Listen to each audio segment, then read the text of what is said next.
All right, let's rock and roll with the AP Sports Pod. Circa Million V, Week 13 picks. As always, we will do a quick Week 12 recap. And right there, we see a 3-2 week. We're 34, 25, and 1 overall. And that's not bad. We're teetering right on the professional level where, you know, maybe you have $1,000 unit size. If you're able to roll 3-2 weeks, one after the other, you make some pretty decent cash. A little scratch on the side. So we're right at about 57%, which is typically the threshold you have to reach to be, you know, profitable at some kind of meaningful level. Definitely not strong enough to win these contests, right? These contests, you basically got to go one loss per week or better. So we're not there yet, but hopefully in the future, I foresee doing this again. We'll continue to improve and tweak the way we do things and hopefully get our record up beyond 60% and start closing in on 70%. So let's take a look at the games last week real quick. We've got Jacksonville -2 at Houston was a winner. That game was actually closer than I thought. I think Jacksonville kind of controlled the game early on, started to get away late. Houston had a chance at the end, couldn't tie it up. So we'll take that one. Tennessee versus Carolina, another game that I expected to be not as close. Tennessee raced out to a big lead. I think they probably took their foot off the gas. Carolina came back and made it at least entertaining or interesting. Philadelphia against Buffalo didn't cover. Philadelphia didn't cover. Might have been lucky to win the game, and we're starting to see this trend with Philadelphia that they're just kind of pulling games out at the end. So won in overtime, field goal, touchdown exchange. Didn't cover the half point there. Baltimore -3.5 at the Chargers. I actually think Baltimore probably shouldn't have covered this. They only gave up 10 points, but I think they were trying to run out the clock at the end of the game, probably win 13-10, and they just broke one for a touchdown to make it a 10-point game and cover 3.5. And last but not least, an absolute gut punch of a game. Minnesota against Chicago. Minnesota doesn't cover. Minnesota doesn't win. And that was a big blow. Both myself and my buddy, who's under the weather right now. So I'm still trying to figure out what to do with the Westgate Super Contest show. We're on Chicago futures. We're on Minnesota futures. That game went the wrong way for sure. So I think we might be sweating out those futures a little bit now. And that game I was pretty confident in. Didn't turn out that way. Again, no cover, no win outright. Brought us to a 3-2 week. So again, we're 34, 25, and 1, about 57%. That's what you need to be to make a little bit of money doing this. Let's take a look at week 13. We're going to Pittsburgh. Cardinals at the Steelers. I got my notes here. I just question the motivation for Arizona, right? They're 2-10. They've got nothing to play for. Kyler Murray's going on the road against a physical defense. He's probably going to get hit a little bit, and we're going to be, what's he going to do, right? I don't question whether Kyler Murray is good, but I do question his competitiveness.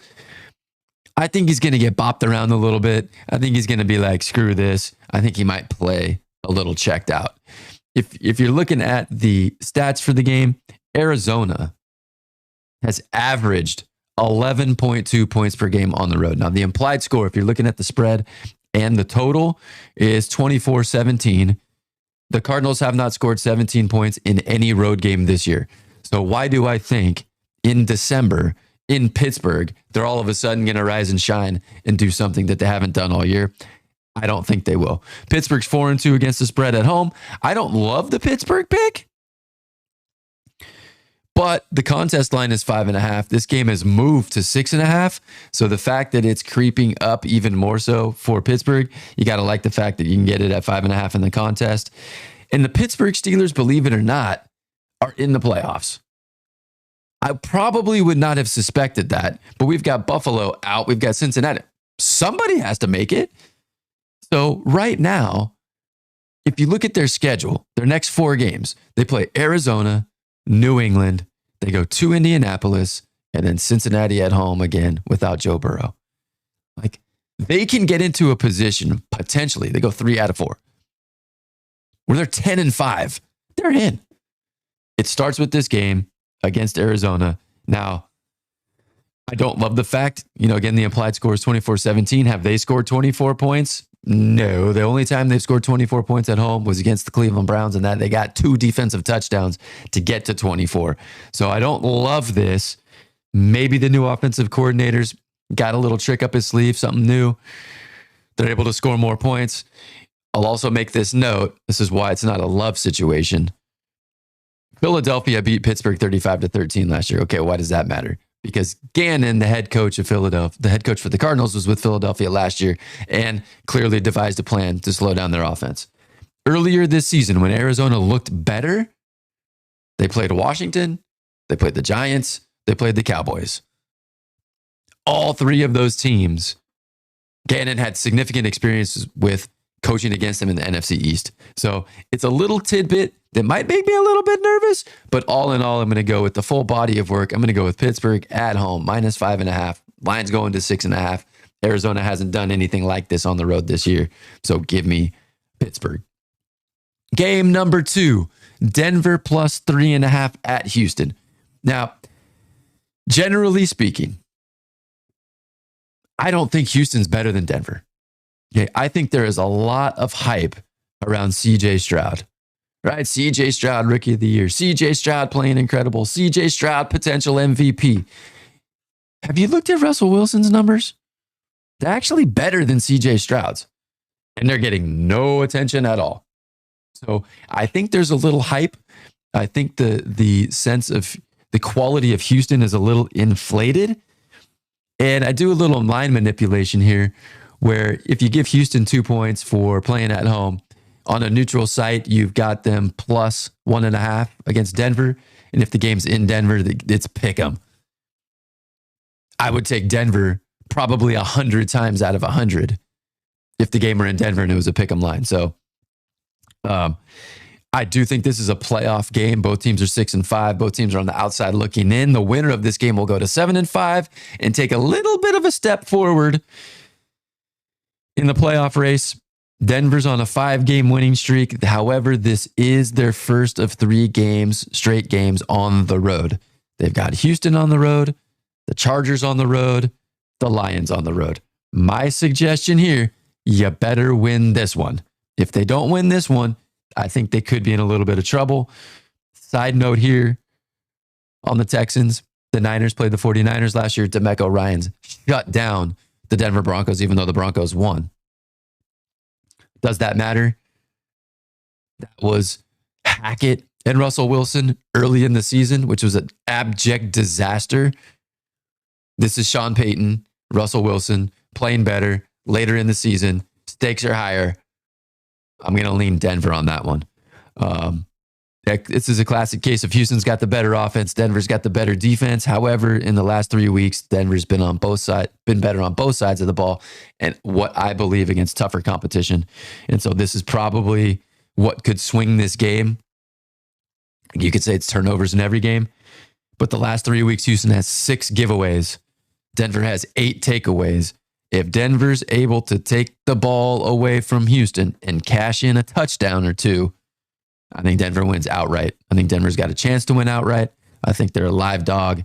I like Denver plus 3.5. Game number 3.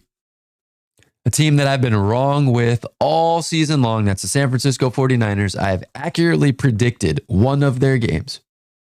I predicted their games correctly one time. That's awful. So if you took my 49ers picks to the bank and just went opposite of what I'm saying, you would have an absolute fortune at this point. The bottom line here for me is I have no idea why Philadelphia is a 3-point home underdog.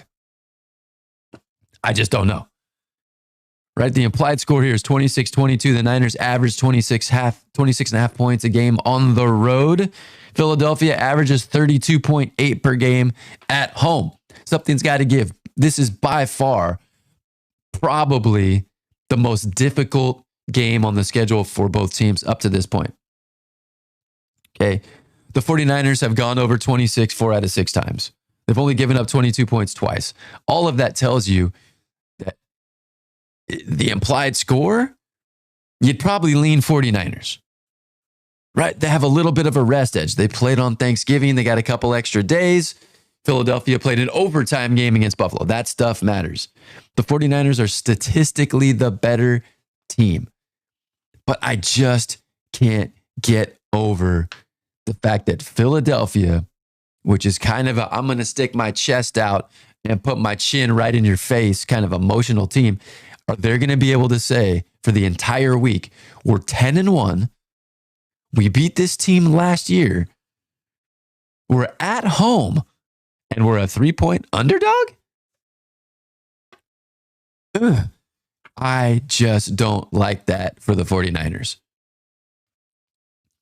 To me, this game is a grind. I don't think anybody expects a blowout. When the games are a grind, the 49ers tend to lose. The Eagles tend to win. And that's exactly what I think is going to happen. I don't know if I would pick the 49ers to win this game. I certainly would not pick them to win by more than a field goal. The Eagles are just hard to beat. Right? They haven't been playing very well, but they win. They didn't play well against Kansas City. They won. They didn't play that well against Buffalo. They won. People think Dallas should have won the game against Philly. Philly won. They just continue to win. So if they just keep winning games as a dog, obviously they're going to cover the spread. I don't think they're looking ahead to the Dallas game next week. In fact, I think this is a bigger game for Philadelphia because if they win this game, they're pretty much locking up the number 1 seed. They end the season with 2 games against the Giants and 1 against the Cardinals. So I think if they win this one, it doesn't even matter what happens next week in Dallas. I would actually pick Dallas to win the game. Dallas is favored by 3 if you look at the look-ahead lines. So don't love this spot for the 49ers. Should be a competitive game. Think it'll be a close game, in the 50-50 games. Give me the points. I will be very, very comfortable taking Philly +3. And I hope I'm wrong. Next game, Cleveland at LA. Well, let's start off with one note here, and that's Joe Flacco. Joe Flacco is going to start for the Cleveland Browns. What do we make of that? I have no clue what to expect from Joe Flacco. He's pretty much a statue. He played a little bit last year. I just don't love this spot. I don't like the Browns' talent offensively. I think they're going to struggle. I have visions of the Jets struggling last year. Everybody thinks the Cleveland Browns defense is great. They give up 30 points a game on the road. So, I don't know. The implied score here is 22-18. They scored 18 points 4 out of 5 times on the road. So I don't think they're going to have that much of a problem scoring. I could see them being around 18. I could see them being around 20, even with Joe Flacco. I don't know. The Rams, in this position, can leapfrog the Seahawks. Right? If they win, they leap the Seahawks in the NFC West standings and in playoff contention. If Kansas City beats Green Bay, and that's my last game on the board, which I think will happen, the Rams are in the playoffs. And so this game becomes, holy crap, look around. We beat Seattle. We smashed Arizona. We're playing at home against a team with a quarterback they're not used to playing with. If we win this game, there's a good chance we are in the playoffs. So I like them to win. I like the motivational factor. I don't mind the 3.5 points. This line's at 4 right now. And another thing I like, if you look at the Rams schedule, they go to Baltimore next week. That's going to be tough.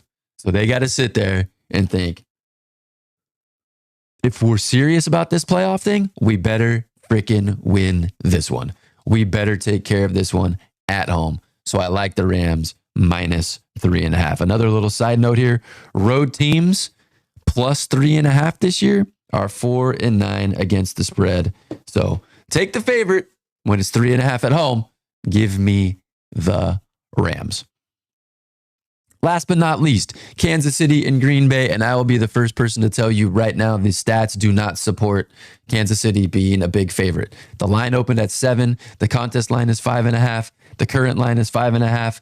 That might even be too many points when you're looking at the statistics. They actually favor Green Bay, I think, to cover. So, scoring 24 points a game. So the implied score here is 24-18, 24 points a game on the road. Kansas City's only done that 2 out of 5 times. Holding teams under 18 points.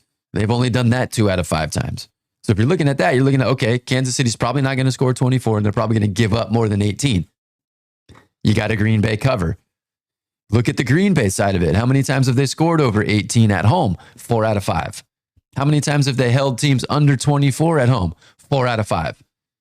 So you look at their side and you're thinking, well, they're probably, the data would tell us, they're probably going to score over 18. They're probably not going to give up more than 24.